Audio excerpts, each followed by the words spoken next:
শুধু দর্শক, আমি একজন প্রবীণ রাজনীতিবিদ জাভেদ হোসেন সাহেব তার সংক্ষিপ্ত সাক্ষাৎ গ্রহণ করছি।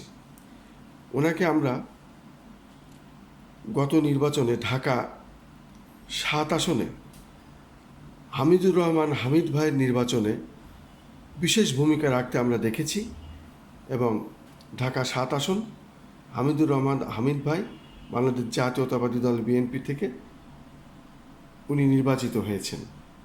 এরপরে উনি এখন তার যে 33 নম্বর ওয়ার্ড সেখান থেকে আবার কমিশনারের নির্বাচনে দাঁড়াবেন বলে উনি কাজ করে যাচ্ছেন। এই এলাকার বিভিন্ন মানুষের সঙ্গে জনসংযোগ করে যাচ্ছেন, রক্ষা করে যাচ্ছেন।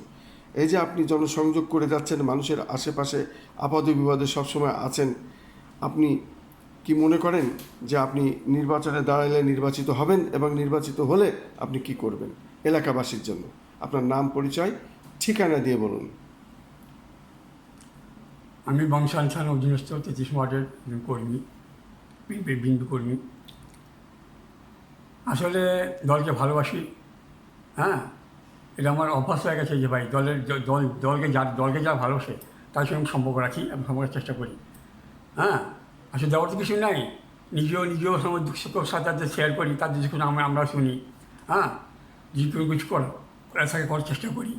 হ্যাঁ, এইভাবেই ভাই অফিসে কিছু জায়গায় অফিসিয়াল ক্ষমতা দরকার পড়ে।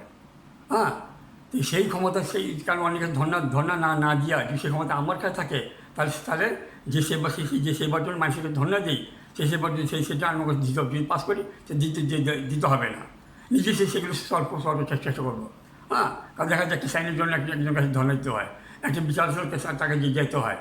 হ্যাঁ, তো সবই আছে, মানুষের ভালোবাসা আছে, মানুষের যোগাযোগ সবই আছে। ওই দুর্বল কারণে একজন কাছে ধর্ণা দিতে হয়। হ্যাঁ, অবশ্য কারোর কাছে কমপ্লেন করা যায় না।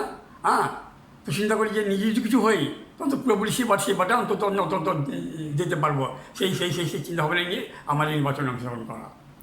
আপনাকে অনেক অনেক ধন্যবাদ।